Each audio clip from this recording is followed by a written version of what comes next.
नमस्कार आप सभी प्यारे विद्यार्थियों को। आज एक क्वेश्चन सीरीज है पृथ्वी की आंतरिक संरचना, इसके बारे में चर्चा करेंगे। इसमें कुल जो प्रश्नों की संख्या है वो 20 क्वेश्चंस हैं। इन 20 प्रश्नों को एक बार अपने सोल्व करते हैं, स्टार्ट करते हैं वीडियो को। प्यारे विद्यार्थियों, आप सीट के माध्यम से प्रश्नों को देख सकते हैं। ये 20 प्रश्न एक एक करके मैं आपको व्याख्या करवा देता हूँ। 2 पार्ट में आपकी वीडियो बनेगी, तो इसको स्टार्ट करते हैं। पहला प्रश्न है आपके सामने, पृथ्वी की आंतरिक संरचना के संबंध में सर्वाधिक महत्वपूर्ण जानकारी का स्रोत क्या है? तो 4 ऑप्शन है।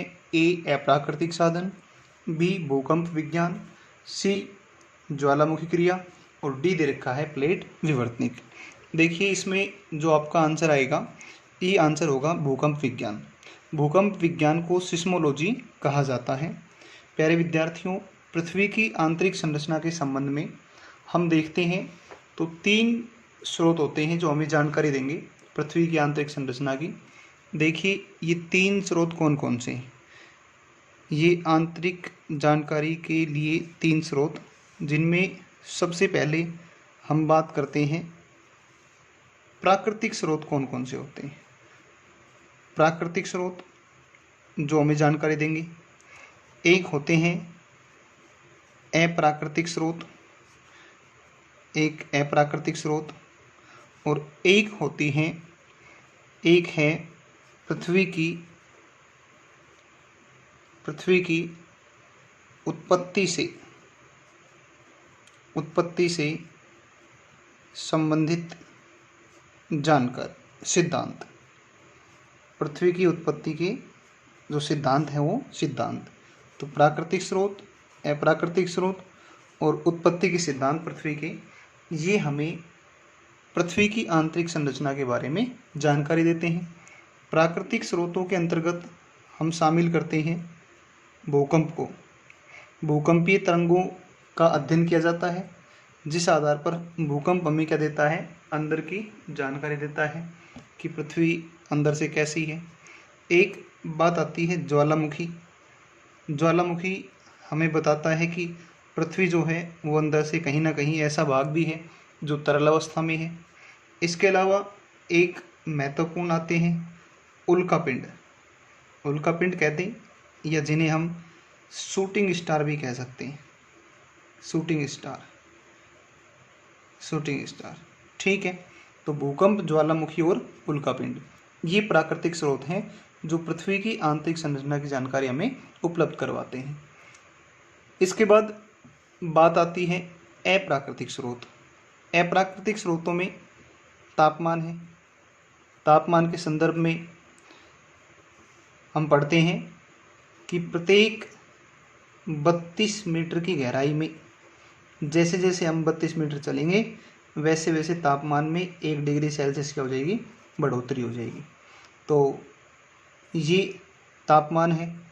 दूसरी बात आती है, ये आता है दबाव या दाब। इसके अलावा एक आता है आपका घनत्व।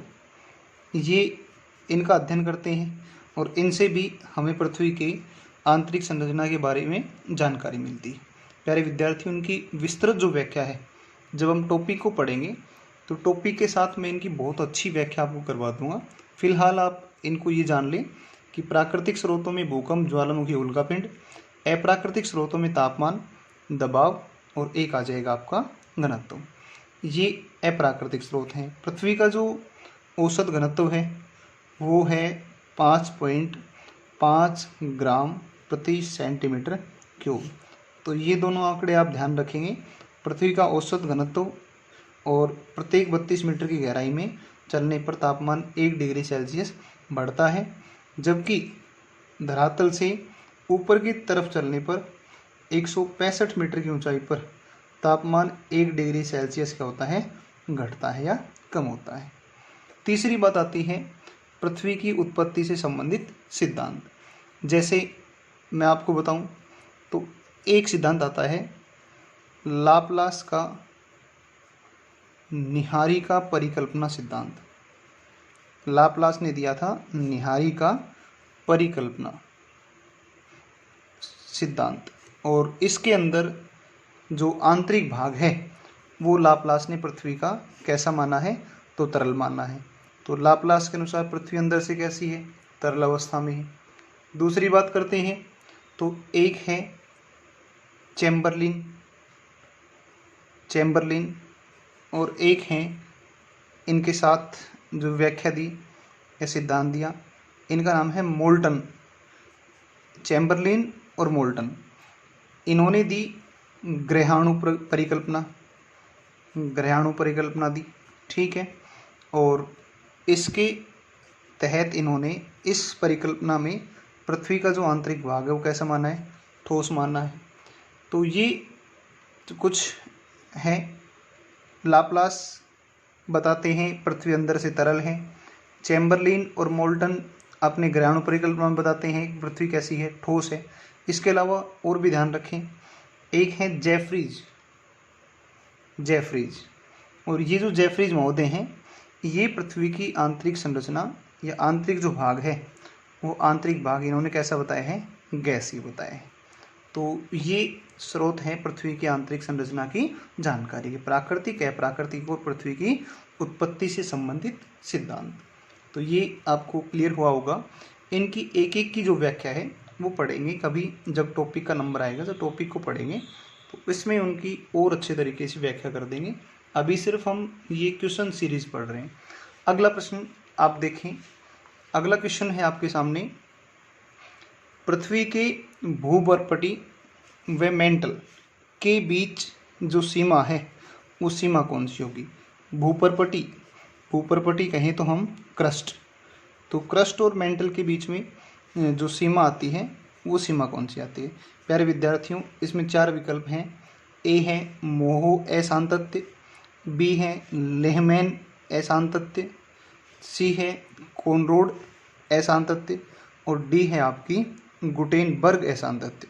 देखो, ये जो पृथ्वी की जो परतें हैं, इन परतों के बारे में सबसे पहले आप समझ लें, और परतों को जब आप समझेंगे तो इसके बहुत सारे क्वेश्चंस ऐसे हैं इस टॉपिक के जो उसको समझते ही क्लियर हो जाएंगे आपके।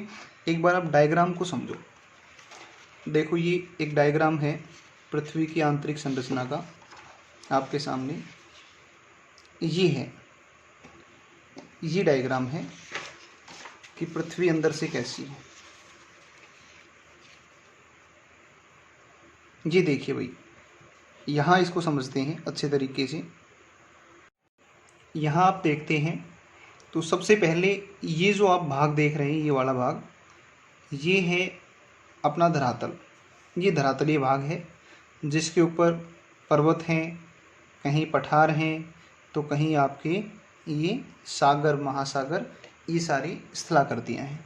प्यारे विद्यार्थियों, धरातल को हमने यहाँ मान लिया 0 किलोमीटर, और यहाँ से जब हम चलते हैं पृथ्वी के केंद्र की तरफ, तो पृथ्वी का जो केंद्र है, ये पृथ्वी का केंद्र हमें मिलता है 6371 किलोमीटर की गहराई पर। देखो, पृथ्वी की जो आंतरिक संरचना है वो, ये जो हम पढ़ रहे हैं, ये किस आधार पर पढ़ रहे हैं, आप इस चीज़ को समझ लें। सबसे पहले ये आधार, आप इस चीज़ पर ध्यान दें। एक संस्था है IUGG, इंटरनेशनल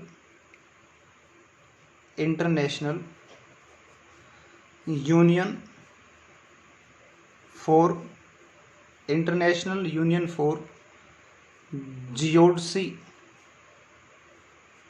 एंड जियोफिजिक्स। इस संस्था के द्वारा, IUGG के द्वारा, विभिन्न जो भूकंपीय तरंगे हैं या जो लहरें हैं भूकंप की, उनका अध्ययन किया गया, और उस अध्ययन के अनुसार इन्होंने जो पृथ्वी की आंतरिक संरचना बताई है वो इन्होंने इस प्रकार से बताई है। ये आपके सामने है। जो वर्तमान में पृथ्वी की आंतरिक संरचना का सर्वाधिक मान्य मत है, किसके अध्ययन के आधार पर, तो ये ध्यान रखेंगे, भूकंपीय तरंगों के अध्ययन के आधार पर। पहला प्रश्न था आपके सामने कि पृथ्वी की आंतरिक संरचना के संबंध में सर्वाधिक महत्वपूर्ण जानकारी मिलती है, तो ये मिलती है भूकंप विज्ञान, क्योंकि इस संस्था ने भूकंपीय तरंगों का अध्ययन किया और उस आधार पर पृथ्वी की आंतरिक संरचना की व्याख्या बताई, जो इस प्रकार से है। धरातल से और केंद्र तक की जो दूरी है, वो धरातल से केंद्र तक की दूरी है 6371 किलोमीटर। अच्छा, एक चीज़ और समझो आप एक बार कि ये पृथ्वी है और यहाँ केंद्र है, तो यहाँ से लेकर के यहाँ तक इसे हम कहते हैं त्रिज्या। भाई ये त्रिज्या ही तो है, रेडियस, और ये पृथ्वी का केंद्र है। इसका मतलब पृथ्वी की जो त्रिज्या है वो कितनी है, 6371 किलोमीटर है। आप धरातल से चलेंगे और आप जाएंगे 30 किलोमीटर, धरातल से लेकर के और 30 किलोमीटर तक की जो गहराई है, यहाँ तक की परत को जिस नाम से जानते हैं, ये नाम है क्रस्ट, या इसे कहा जाता है भूपर्पटी। क्रस्ट या भूपर्पटी की जो गहराई है वो धरातल से कितने किलोमीटर है, 30 किलोमीटर। अब आप देखो 30 किलोमीटर के बाद में और 30 किलोमीटर से लेकर के 2900 किलोमीटर, यहाँ तक की जो है 30 से 2900, इस परत को जिस नाम से जानते हैं, सारी परत को, ये कहते हैं मेंटल या परवार या अनुपटल भी कहा जाता है इसे। यहाँ 2900 किलोमीटर से लेकर के और केंद्र तक की जो दूरी है, ये दूरी है यहाँ से यहाँ तक की 6371 किलोमीटर, और इस भाग को कोर या क्रोड या अंतरतम के नाम से जानते हैं। प्यारे विद्यार्थियों, ये ध्यान रखें इस बात का कि ये मेंटल है, ये क्रस्ट है। क्रस्ट को दो भागों में एक रेखा विभाजित करती है, इसे कोनार्ड या कोनरोड असांतत्य या असंबद्धता के नाम से जानते हैं। कोनार्ड असंबद्धता क्रस्ट को दो भागों में बांटती है, ऊपरी क्रस्ट और निचली क्रस्ट। क्लियर है बात?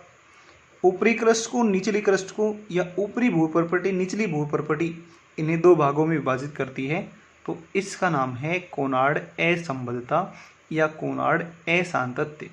ये तो हो गई क्रस्ट को या भूपर्पटी को अलग करती है। अब इस क्रस्ट को और इस मेंटल को, क्रस्ट को मेंटल से कौन अलग करती है, तो क्रस्ट को मेंटल से अलग करने वाली जो असंबद्धता है या असांतत्य है, इसका नाम है मोहो है। तो जो आपका प्रश्न था, वो प्रश्न आपका यही क्वेश्चन था कि पृथ्वी के क्रस्ट को और पृथ्वी के मेंटल के बीच जो सीमा है उसे कहा जाता है, तो ये है मोहो असांतत्य। इसका उत्तर आ जाएगा ए। अगली बात करें तो मेंटल को जो दो भागों में बांटती है, इसका नाम है रेपेटी, और यहाँ मेंटल है और ये कोर है। मेंटल और कोर को जो अलग करती है, इसे कहा जाता है गुटेनबर्ग, और कोर को जो दो भागों में बांटती है, इसका नाम है Lehmann. Crust, mantle, Moho, mantle, core, Gutenberg, crust को दो भागों में कोनार्ड, मेंटल को दो भागों में रेपेटी और कोर को दो भागों में लेहमैन। ये इन्हें क्या करती हैं, विभाजित। अब आप थोड़ा सा इस चीज़ को समझने का प्रयास करें कि ये जो भाग आप देख पा रहे हैं रेड कलर का, ये वाला भाग, ये मिलता है आपका मेंटल में, और ये जो स्थिति है इसे कहा जाता है, देखो इसकी जो गहराई है वो इस मेंटल के अंदर 100 किलोमीटर से लेकर के और 400 किलोमीटर मिलती है। 100 किलोमीटर से शुरू होकर के 400 किलोमीटर है, और इसे कहा जाता है दुर्बलता मंडल, या इसे हम एस्थेनोस्फीयर के नाम से जानते हैं। एस्थेनोस्फीयर, देखो यहाँ पर जो है ना, ये प्लास्टिक जैसी अवस्था में रहता है। यहाँ पर मैग्मा रहता है, मैग्मा मिलता है, प्लास्टिक अवस्था में मिलता है, ठीक है ना। तो ये दुर्बलता मंडल है, यहीं से जो अपना मैग्मा है वो ऊपर की तरफ आता है, यहीं से मैग्मा निकल कर आता है, और मैग्मा के उद्गार से वही पठार वगैरह की और इनकी संरचना का निर्माण होता है, ठीक है। तो ये आंतरिक संरचना थी जो हमें किसने बताई है, IUGG ने बताई है, international union for geology and geophysics. और किस आधार पर बताई है, तो भूकंपीय तरंगों के अध्ययन के आधार पर। इसके बाद में हम बात करते हैं अगले प्रश्न को लेकर के। अगला प्रश्न आपका है आपके सामने कि महाद्वीपीय संहति मुख्य रूप से खालिस्तान, और एल्यूमिना जैसे खनिजों से बना है। आपके विकल्प आपके सामने हैं, आयरन ऑक्साइड ए, सिलिका बी, पानी सी और ऑक्सीजन डी। इसकी बात करें उससे पहले मैं आपको एक चीज़ समझाता हूँ, डायग्राम समझाता हूँ। उस डायग्राम को समझने का प्रयास करें, फिर ये आपको बहुत अच्छे तरीके से क्लियर हो जाएगा, जिसका प्रश्न आप कभी भी गलत नहीं कर सकते हैं। देखें आगे।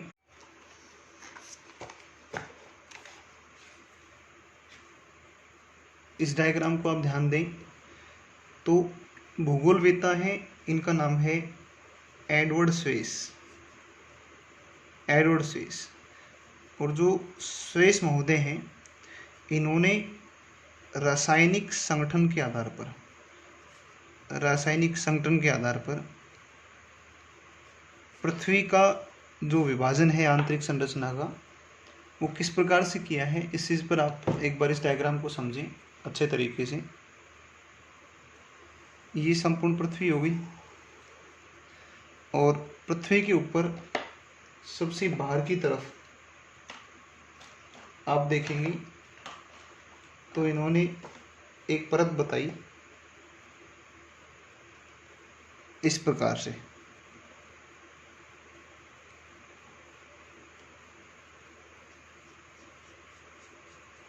इस प्रकार से ये परत बताई, ये और ये जो परत थी, ये वाली, ये परत मिलती है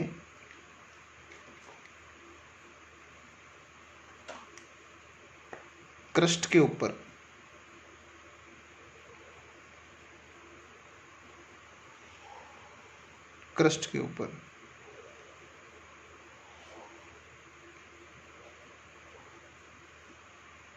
यहाँ पृथ्वी का केंद्र है। इस प्रकार से आप देखें तो ये बताया इन्होंने, ऐसे विभाजन कर दिया संपूर्ण पृथ्वी को। ये जो परत थी, इस परत को इन्होंने कहा भूपर्पटी, या इसे कहा क्रस्ट। ये क्रस्ट या भूपर्पटी कही।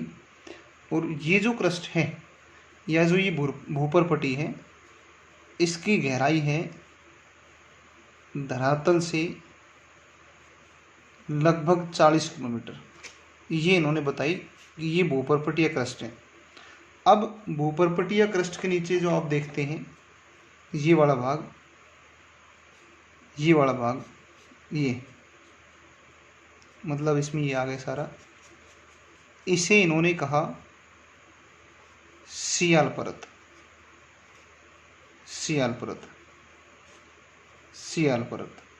सियाल का मतलब है सिलिका और एल्युमिनियम। एक सिलिका की प्रधानता मिलती है और एक किसकी मिलती है, एल्युमिनियम। इस आधार पर इस परत का नाम इन्होंने रख दिया सियाल परत। अगली बात करते हैं तो आगे ये दूसरी परत है और इसका इन्होंने नाम दिया सीमा परत। सीमा कहें तो SIMA, सिलिका प्लस मैग्नीशियम। मतलब इस परत में सिलिका की और मैग्नीशियम की अधिकता मिलती है। और अंदर की तरफ आप देखते हैं तो आंतरिक, आप जो बात कर रहे हैं, उस आंतरिक में ये वाला भाग है अंदर का। और इस परत का जो नाम दिया, इसका नाम दिया निफे। और निफे कहें तो निकिल और फेरस। और इन्हीं निकिल और फेरस के कारण पृथ्वी में चुंबकत्व का जो गुण है, जो चुंबकीय गुण है, वो उत्पन्न हुआ है। तो इस प्रकार से धरातल से चलने पर या धरातल से केंद्र की ओर चलने पर 3 परतें आएंगी। सबसे पहली सियाल परत है, दूसरी सीमा परत है और तीसरी निफे परत है। सियाल परत में सिलिका एल्युमिनियम की अधिकता है, सीमा परत में सिलिका और मैग्नीशियम की अधिकता है और निफे परत के अंदर निकिल और फेरस की अधिकता पाई जाती है। तो इस प्रकार से आप देखते हैं तो ये आपकी 3 परतें हैं। प्रश्न था महाद्वीपीय संहति मुख्य रूप से खालिस्तान और एल्यूमिना जैसे खनिजों से बनी है। तो एल्यूमिनियम और एल्यूमिनियम के साथ में कौन आ जाएगा, सिलिका। तो जो महाद्वीपीय संहति है वो किसके साथ बनी है, तो इसमें आप बताएंगे जो आपका विकल्प आएगा वो आएगा बी, सिलिका और एल्यूमिनियम से। चलिए अगले प्रश्न पर अपने चलते हैं, अगले प्रश्न की बात करते हैं। देखो एक चीज़ और भी मैं बता देता हूँ आपको कि इनका घनत्व कितना है, सियाल का, सीमा का, निफे का, कितनी गहराई है, वो सारी बातें मैं आपको बता चुका हूँ। जब हम बात करेंगे टॉपिक को लेकर के तो उस दौरान मैं आपको काफ़ी विस्तृत चीज़ें पढ़ाऊँगा। कम से कम 3 घंटे कम से कम लग जाएंगे। 3 से 4 घंटे का टॉपिक है पृथ्वी की आंतरिक संरचना, तो बड़ी ही विस्तृत व्याख्याएं करवा दूंगा। फिलहाल आप प्रश्नों के अकॉर्डिंग चीज़ों को समझते जाएं। आगे अगले प्रश्न की बात करते हैं। चौथा प्रश्न है आपके सामने, निम्नलिखित में से कौन सा कथन सत्य है। कथन क्या बता रहे हैं, सत्य, सत्य बताना है अपने को। देखो भाई इसमें सियाल की बात कर चुके हैं, ग्रेनाइट एवं नीस जैसी चट्टानों की प्रधानता है। सियाल में कौन सी चट्टानें पाई जाती हैं, ग्रेनाइट और नीस। बिल्कुल ठीक बात है, क्लियर है बात, सत्य है ये कथन। तो दूसरी बात करते हैं, सीमा का निर्माण मुख्य रूप से बेसाल्ट और गैब्रो जैसी चट्टानों से है। बिल्कुल सही बात है। क्रोड में निकेल और लोहा जैसे तत्व पाए जाते हैं। देखो आपने कहा ना सियाल में अधिकता कौन सी चट्टानों की है, ग्रेनाइट है, ठीक है। सीमा में किसकी अधिकता है, बेसाल्ट चट्टानों की है, ठीक है भाई, कोई दिक्कत नहीं है। बेसाल्ट और गैब्रो है, ग्रेनाइट और नीस है। और आंतरिक जो भाग है क्रोड जो भाग है क्रोड, उस क्रोड में अधिकता है निकिल और फेरस। तो ये क्रोड या कोर बताई थी आंतरिक भाग, और इस कोर या क्रोड के अंदर निकिल और फेरस की अधिकता पाई जाती है। तो ये कथन भी आपका बिल्कुल सही है। इसका मतलब इसका आंसर आ जाएगा डी, उपर्युक्त सभी। तो ये सभी है। इसके अलावा दूसरी बात कर रहे हैं तो दूसरा प्रश्न है आपके सामने 5 नंबर का, और 5 नंबर का जो क्वेश्चन है ये है, भूपृष्ठ की किस परत में बेसाल्ट चट्टानों की अधिकता मिलती है। देखो कौन सी परत में कौन सी चट्टानें पूछ रहे हैं, बेसाल्ट। देखो सबसे ऊपरी सियाल परत है, सियाल में मिलेंगी ग्रेनाइट चट्टानें, और जो सीमा होगी उसके अंदर पाई जाएंगी बेसाल्ट। तो 4 ऑप्शन, ए सियाल, बी सीमा, सी निफे और डी किसी में नहीं। तो बेसाल्ट की जो प्रधानता है वो बेसाल्ट की प्रधानता मिलती है कौन सी चट्टानों में, कौन सी परत में मिलेगी, तो ये परत आ जाएगी आपकी बी, सीमा परत। इसके बाद अगला प्रश्न है आपके सामने, और अगला प्रश्न है, पृथ्वी के किस भाग में निकेल और लोहा की अधिकता है। कौन से भाग में निकेल है, देखो अभी आया था आपके निकेल और लोहा, तो अंदर वाला भाग है और इसे हम कहते हैं निफे, या इसे कोर या क्रोड भी कहा जाता है। तो निफे परत है निकेल और फेरस, ठीक है। तो निफे में क्या मिलती है, निफे के अंदर निकेल और लोहा की क्या मिलेगी, प्रधानता मिलेगी। इसके बाद में हम बात करते हैं तो पृथ्वी के सबसे ऊपरी परत के लिए सर्वप्रथम सियाल शब्द का प्रयोग किसने किया। अभी हमने बात करी एडवर्ड स्वेस, इन्होंने रासायनिक संगठन के आधार पर पृथ्वी को 3 भागों में बांट दिया, सियाल, सीमा और एक कौन सी है, निफे। तो सियाल शब्द का जो प्रयोग कर रहे हैं वो कौन कर रहे हैं, एडवर्ड स्वेस कर रहे हैं, जो ऑस्ट्रेलिया के एक क्या थे, भूगोलवेत्ता थे। आगे चलते हैं अगले प्रश्न के ऊपर। अगला प्रश्न है आपके सामने, पृथ्वी की 3 संकेंद्रीय परतों में, संकेंद्रीय मतलब जिनका एक ही केंद्र हो, इसका भी यही केंद्र है, दूसरी का भी यही केंद्र है और तीसरी का भी यही केंद्र है। संकेंद्रीय परतों में ऊपर से दूसरी परत कौन सी है भाई, ऊपर से पहली तो आएगी सियाल और दूसरी आ जाएगी सीमा। तो ऊपर से जो दूसरी परत आएगी वो ऊपर से दूसरी परत आ जाएगी आपकी बी, सीमा। अगला प्रश्न है आपके सामने, पृथ्वी के केंद्र में पाया जाने वाला चुंबकीय पदार्थ कौन सा है? ग्रेनाइट नहीं आएगा, बेसाल्ट नहीं आएगा, डायराइट नहीं आएगा, और इसमें आपका आ जाएगा निकिल। ये तीनों ही अधात्विक खनिज हैं, जबकि निकिल कैसा है? धात्विक खनिज है। तो पृथ्वी के केंद्र में पाया जाने वाला चुंबकीय पदार्थ, तो ये आ गया अपना निकिल। ठीक है भाई, अगले प्रश्न की ओर चलते हैं।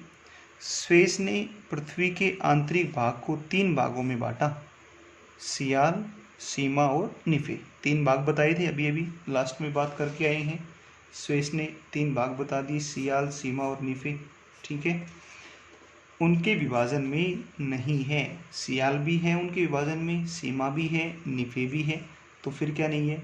तो ये नहीं है सबस्ट्रेटम। तो इसका मतलब इसका जो विकल्प आपका हुआ वो विकल्प हो गया 10वें का डी आंसर आ जाएगा। ठीक है भाई, और आगे के जो प्रश्न है 11 नंबर से, आप एक बार इन प्रश्नों को देख सकते हैं और इनको करने की कोशिश करें। कल की क्लास जो रहेगी उसमें हम अपलोड कर देंगे इन क्वेश्चनों को। तो 11वां प्रश्न आप स्क्रीनशॉट लेकर के एक साथ में और इन प्रश्नों को करने का प्रयास करें। स्थलमंडल का तात्पर्य है, स्थलमंडल की मोटाई भूकंपीय तरंगों के आधार पर कितनी मापी गई है? ध्यान रखना, भूकंपीय तरंगों के आधार पर। किस परत को बैरी स्फीयर कहा जाता है? भूगर्भ की ओर जाने पर गहराई के साथ तापमान की वृद्धि दर क्या है? पृथ्वी की आंतरिक संरचना के अनुसार भूगर्भ का विभाजन भूपटल, मेंटल, कोर में किया है। तो यह विभाजन किसका है? अधिकांश भूपर्पटी किस सेल से बनी है? ये महत्वपूर्ण क्वेश्चन है भाई, यहाँ ध्यान रखना आप थोड़ा सा, ये बढ़िया क्वेश्चन है। अगला प्रश्न है आपके सामने, और अगला प्रश्न जो आएगा वो अगला प्रश्न दे रखा है, महासागरीय सतह का निर्माण किस प्रकार की चट्टानों से हुआ है? मेंटल के संबंध में कौन सा कथन असत्य है? पृथ्वी के किस भाग में निकिल और लोहे की प्रचुरता है? ये दोबारा से आ गया, ये पीछे आ लिया। निफे परत में मिलता है निकिल और लोहा, और ये कह रहा है कि भूपर्पटी में सबसे प्रचुर मात्रा में पाया जाता है। तो ये जो बाकी 10 क्वेश्चन है इनको कल अपलोड करेंगे। चैनल को आप शेयर कर सकते हैं, वीडियोस को सब्सक्राइब कर सकते हैं अगर आपको ठीक लगे तो। बाकी कोई कंडीशन नहीं है शेयर करने की या फिर लाइक करने की या सब्सक्राइब करने की। अगर आपको ठीक लगता है कि हम अच्छा पढ़ा रहे हैं, एक स्टैंडर्ड चीज़ें आपको मिल रही हैं, तो आप चैनल को सब्सक्राइब करें, शेयर करें। Thank you.